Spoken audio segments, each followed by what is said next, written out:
semua. Baik, hari ini saya akan memaparkan resume pembelajaran terkait pembelajaran kita hari ini.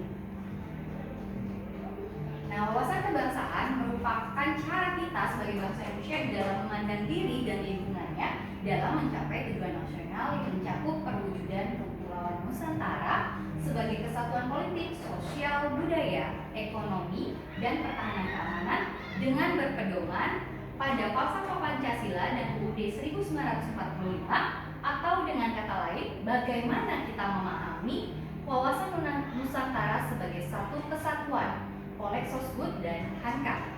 Ada pula yang menganggap bahwa wawasan kebangsaan dapat juga diartikan sebagai sudut pandang atau cara memandang yang mengandung kemampuan seseorang atau kelompok orang untuk memahami keberadaan jati diri sebagai suatu bangsa dalam memandang dirinya dan bertingkah laku sesuai dengan falsafah hidup bangsa dalam lingkungan internal maupun juga lingkungan eksternal. Kalau kita lihat berkaitan dengan konsensus dasar berbangsa dan bernegara, itu dibagi menjadi 4. Yang pertama itu adalah Pancasila, kemudian yang kedua Undang-Undang Dasar 1945, Bhinneka Tunggal Ika, dan Negara Kesatuan Republik Indonesia atau sering disebut dengan NKRI. Nah, kalau kita lihat isu kontemporer, itu merupakan suatu pokok persoalan yang terjadi pada masa sekarang ataupun yang nantinya menjadi topik atau trending topik pada saat ini. Jadi solusi penyelesaiannya harus sesuai dengan masa sekarang atau sering disebut juga dengan masa modern. Biasanya kalau kita berkaitan dengan isu kontemporer, kita ambil dari penyebabnya apa dulu, kemudian berdasarkan penyebab tersebut kita tentukan bagaimana rancangan analisisnya.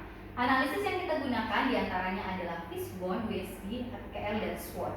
Nah, contoh dari isu kontemporer: pengentasan kemiskinan di beberapa daerah, korupsi, krisis dan konflik kemanusiaan yang berkembang.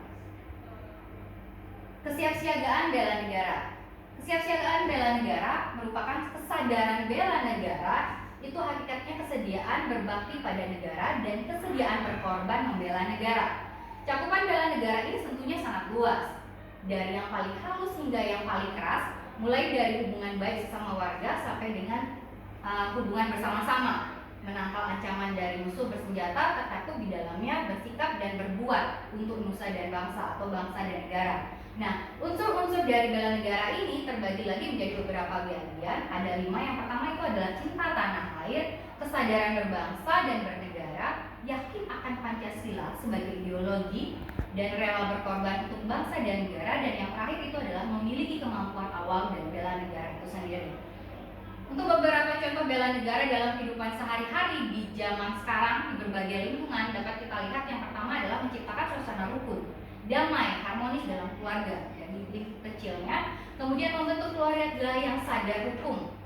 Kemudian meningkatkan iman dan takwa dan iptek dalam lingkungan pelatihan. Kemudian kesadaran untuk menaati tata tertib pelatihan, baik itu di lingkungan kampus ataupun lembaga-lembaga pelatihan maupun di masyarakat.